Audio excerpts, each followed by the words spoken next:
Una vez más, el Centro de Estudios Organizacionales, dependiente del Instituto de Administración, Contabilidad y Métodos Cuantitativos para la Gestión, tiene el honor de estar aquí en Econ 2021.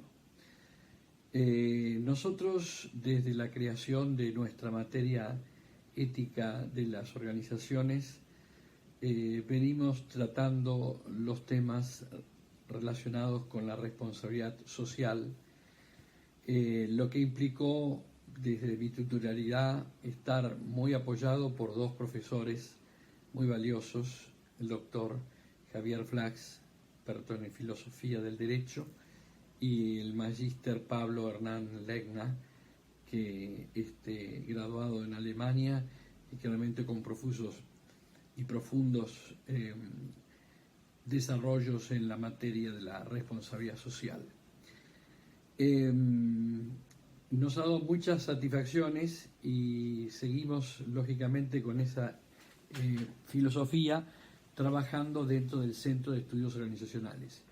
En esta oportunidad se va a tratar un tema en particular que hace a los recursos tan valiosos que hoy tiene un país, y realmente es un llamado a la responsabilidad ciudadana, a la responsabilidad colectiva, a la sociedad, a la responsabilidad empresaria, estatal, de las organizaciones civiles, para tratar de preservar los valiosos recursos que tenemos y cómo utilizarlos. El tema convocante en esta oportunidad es el recurso, el agua, considerado dentro de los protocolos de las Naciones Unidas, y específicamente el profesor Pablo Legna se va a dedicar a ese tema en particular.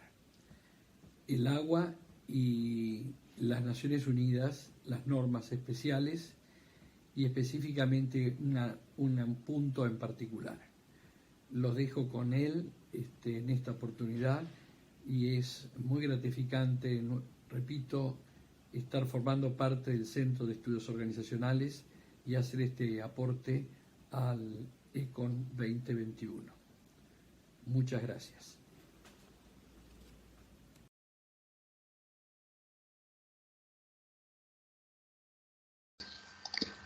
Hola, ¿qué tal? Muchas gracias por la invitación a esta Econ 2021. Muchas gracias por la introducción, Juan Carlos. Bueno, hoy de lo que vamos a hablar es del agua, y más precisamente enmarcándolo en los Objetivos de Desarrollo Sostenible de las Naciones Unidas, particularmente el Objetivo de Desarrollo Sostenible número 6. Voy a comenzar la presentación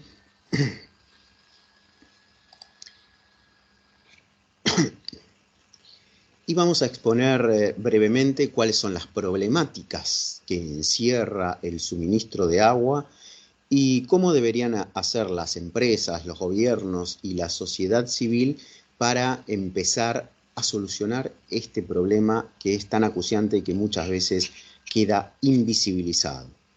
Hay un concepto muy importante que es la ceguera del agua que muchas empresas tienen porque precisamente no tienen la dimensión concreta de lo que están haciendo con respecto al agua.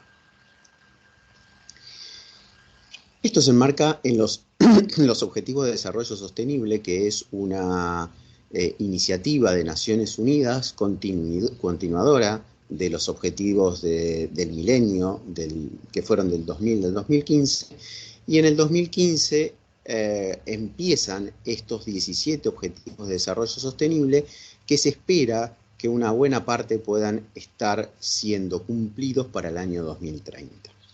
Bueno, como podemos ver, son muy variados y que abarcan desde el fin de la pobreza, del hambre, abarcan también temáticas como la salud y el bienestar, la educación, la igualdad de género, hasta los la conformación de alianzas para el logro de estos objetivos. Y en el medio hay muchas iniciativas que tienen que ver con particularmente la industria. Estos objetivos de desarrollo sostenible están enfocados no solamente en gobiernos, como probablemente estuvieran sus antecesores, pero sino también para las empresas y para la sociedad civil. Particularmente hoy voy a hablar del objetivo número 6, de agua limpia y saneamiento. Este objetivo dice que el número 6 se debe garantizar la disponibilidad de agua y su gestión sostenible y el saneamiento para todos. Dentro de este objetivo hay 6 metas que cumplir, 6 grandes metas, y que están orientadas para el 2030, la mayoría, y algunas para un poco antes. Estas metas tienen que ver con el acceso universal al agua, que sea equitativo y que sea a un precio asequible para todos, porque hoy por hoy el agua tiene precio y alguien la tiene que estar pagando, si no son los estados, son los particulares. No solamente el agua potable, también los servicios de saneamiento e higiene deben ser adecuados. Y también debemos bregar porque esa calidad del agua mejore, vaya mejorando continuamente, eliminando productos químicos y materiales peligrosos que normalmente contienen el agua en sus distintas variedades, ¿no? Muy poca de ella es realmente potable. Por eso la utilización de los recursos hídricos es fundamental para esto. Esta gestión de los recursos hídricos no solamente viene por parte del Estado, sino también por parte de las empresas. Bueno, y estaremos profundizando un poco acerca de cuál debería ser esta gestión.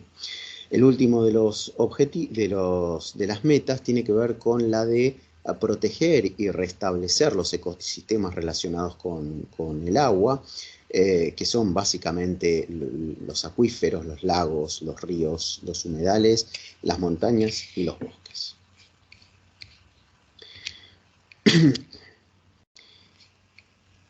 Y esto se enmarca en una situación cada vez más crítica de la falta de agua, ¿no? En un informe bastante reciente, las Naciones Unidas, el Programa de Ambiente de Naciones Unidas, mencionó que para el 2030 habrá una brecha del 40% de la disponibilidad de agua fresca.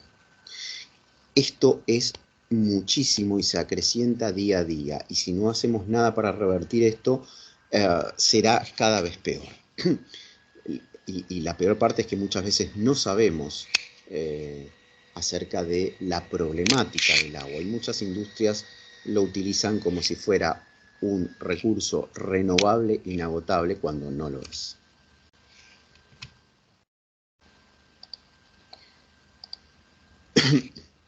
Veamos a nivel mundial qué está pasando hoy.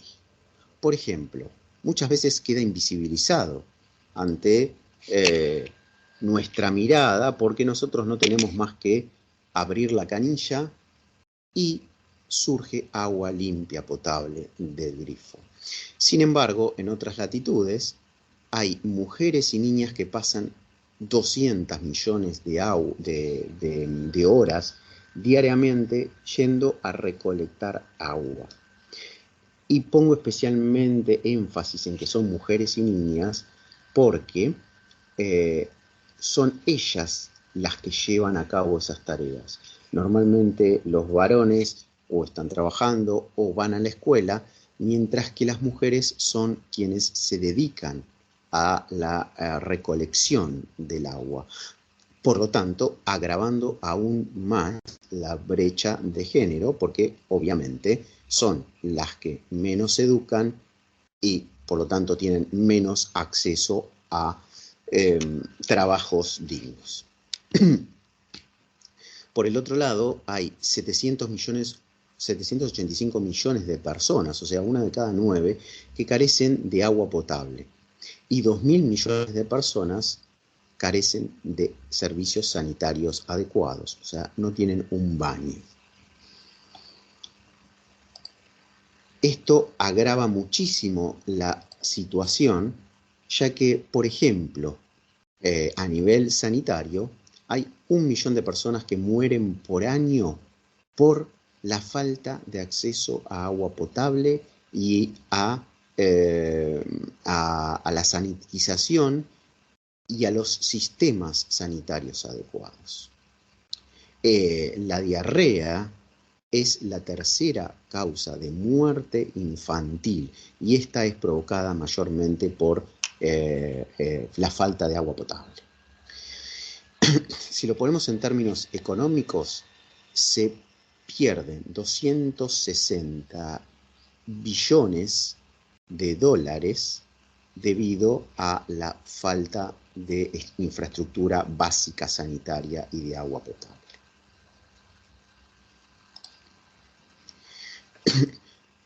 Cuando esto lo trasladamos al sector de la industria, vemos que mientras millones y millones de personas no tienen un mínimo acceso al agua potable, hay mucha industria y agricultura que está demandando cada vez más agua. En estos gráficos vemos la cantidad de agua que se está extrayendo hoy y la que se está consumiendo, ¿sí?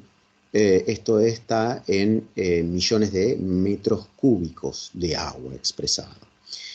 Con lo cual vemos de ahora en más, y la proyección es que cada vez habrá más extracción de agua, pero en declive, porque la extracción es finita y por lo tanto no se va a poder extraer o va a costar cada vez más extraer agua potable, mientras que el consumo, debido a, en gran parte por la industria y obviamente otra gran parte por el aumento de la población, va a llevar a un mayor consumo.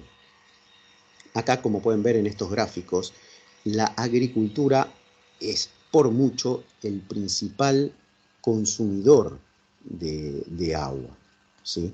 Después, obviamente, le siguen la industria, los hogares y, por último, la producción de energía. Con lo cual, en este panorama tenemos que ser muy cautelosos a la hora de ver de dónde estamos extrayendo el agua y en qué la estamos utilizando. Acá vamos a poder ver una serie histórica de cuál es el consumo per cápita, o mejor dicho, el stock per cápita de agua dulce. Nos remontamos al año 62 y prácticamente había 13.000 metros cúbicos per cápita y esto va disminuyendo. Esta serie finaliza en el 2014, pero se extiende. Si la extendemos en el futuro, cada vez es menor. Y prácticamente en 5 décadas ha disminuido a la mitad el stock de agua dulce per cápita. Esto se agrava cuando se produce en zonas de estrés hídrico, o sea, cuando hay instalaciones productivas en lugares donde escasea mucho el agua. Y en este caso vemos un caso muy relevante, que es el de la cerveza. El 50% de las cervezas, bebidas gaseosas y espirituosas se producen en áreas de estrés hídrico, ¿no? Que pueden variar desde el extremadamente alto al medio alto, pero ya acá vemos que conteniendo hasta el medio alto para arriba, el 50% de esta producción de alto consumo de agua es realizada en estas zonas, con lo cual la realidad es que es un sinsentido absoluto. Y esta es la proyección, es decir, cuanto más produzcamos en estas zonas de estrés hídrico, se va a aumentar esa característica. Y vemos que esta proyección hasta el 2025 va mucho más del 50%. Y lo mismo pasa con la industria del agua embotellada. Uno podría decir, bueno, el agua embotellada, embotello 1 litro de agua y insumo 1 litro de agua. Pero no, la realidad es que por cada litro de agua embotellado se necesitan insumir 7 litros de agua. Y esto es porque no solamente el contenido, el agua propiamente dicha, es sustancial, sino más que nada por la botellas de plástico, que insumen mucha agua en su producción. Con lo cual, vean estos datos y esta proyección, cada vez va a haber más embotellamiento de agua donde hay estrés hídrico. Y acá tenemos también unos ejemplos de, por ejemplo, a la izquierda, para producir 1 kilo de cereal, según la FAO, se utilizan 1000 litros de agua. Ni que hablar de la carne, es muchísimo más. Y aquí vemos la huella hídrica, o sea, la cantidad de agua necesaria para la producción de carne de vaca, de cerdo y de aves de corral, ¿no? Esto está expresado en metros cúbicos por tonelada.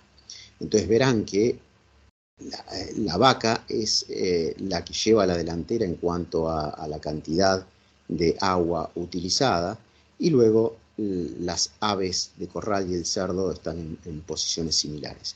Y está aquí en este gráfico distribuido por distintos tipos de huella hídrica, ¿no? La huella hídrica, en este caso la verde, es la más cuantiosa, y que tiene que ver con el agua proveniente de precipitaciones, la que queda almacenada en la tierra y en raíces, o se evapora y se incorpora a las plantas.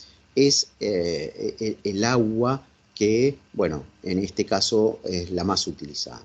La agua hídrica azul, la huella hídrica azul, que es el agua que proviene de los recursos hídricos subterráneos o en superficie, ¿sí? Y que o se evapora durante la producción de él, bien, o se incorpora o es vertida al mar.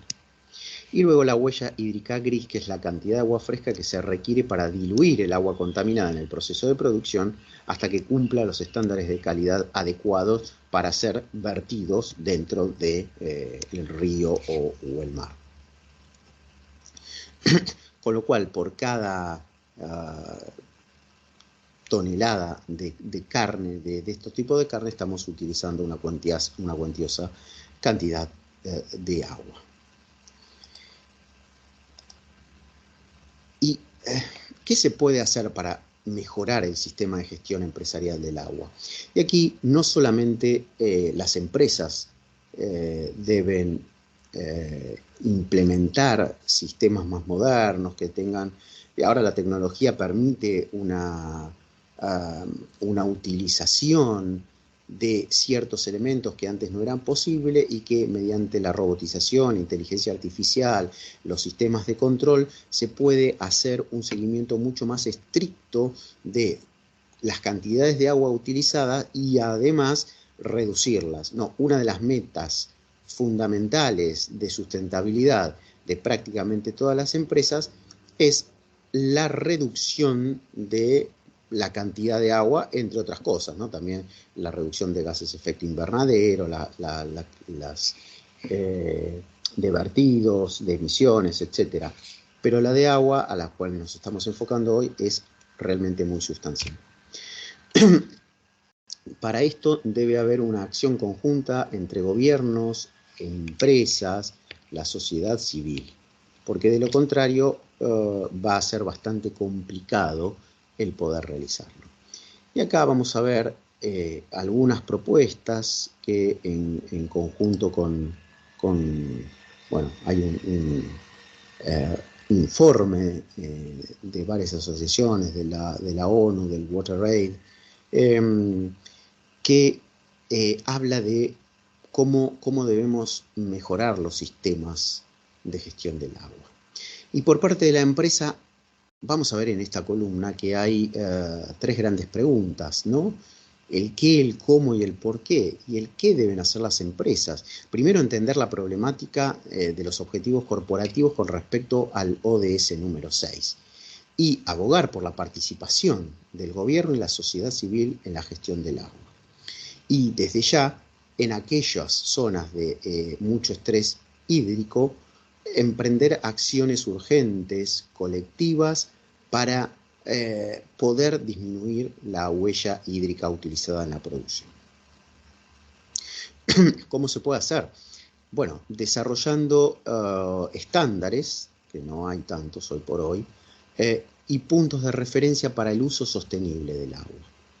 Y una vez que se formó un estándar, lo que hay que hacer es instrumentar las mejores prácticas de manera de implementar ya sea políticas públicas o acciones colectivas que permitan esta reducción.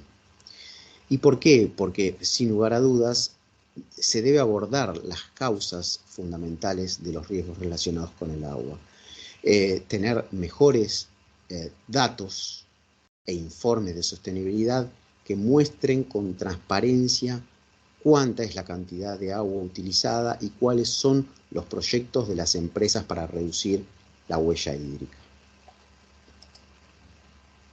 En cuanto a los gobiernos y donantes, se debe integrar elementos de la gestión empresarial del agua con medios de implementación, ¿sí? Es decir, deberían promover la representación equilibrada y la transparencia de las decisiones de la gestión del agua.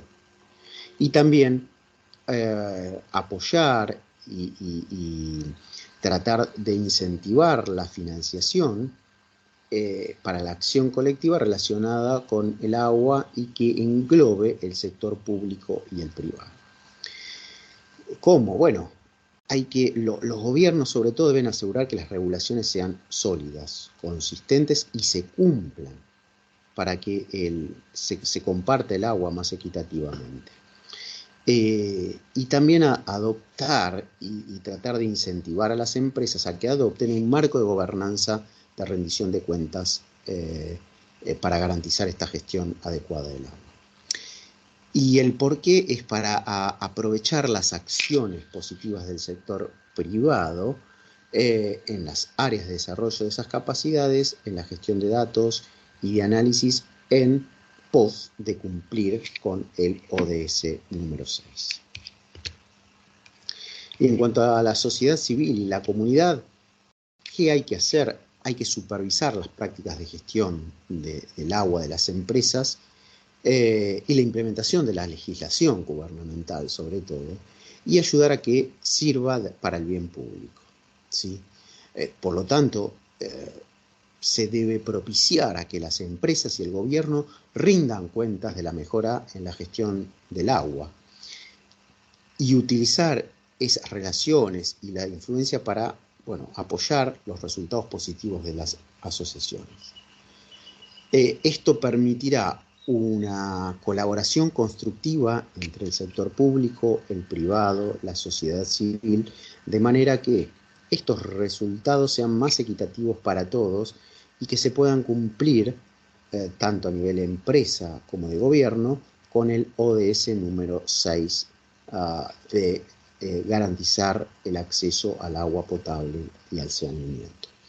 Bueno, en el detalle hay muchísimas iniciativas que a nivel privado se pueden realizar y en conjunto con el gobierno, que además de dar apoyo y legislación, debe propiciar la utilización de esos sistemas, probablemente a través de algún tipo de subsidio en un principio, para que realmente la distribución del costo de la implementación de estos sistemas sea más equitativo y que redunde en el beneficio de todos. Bueno, Muchísimas gracias.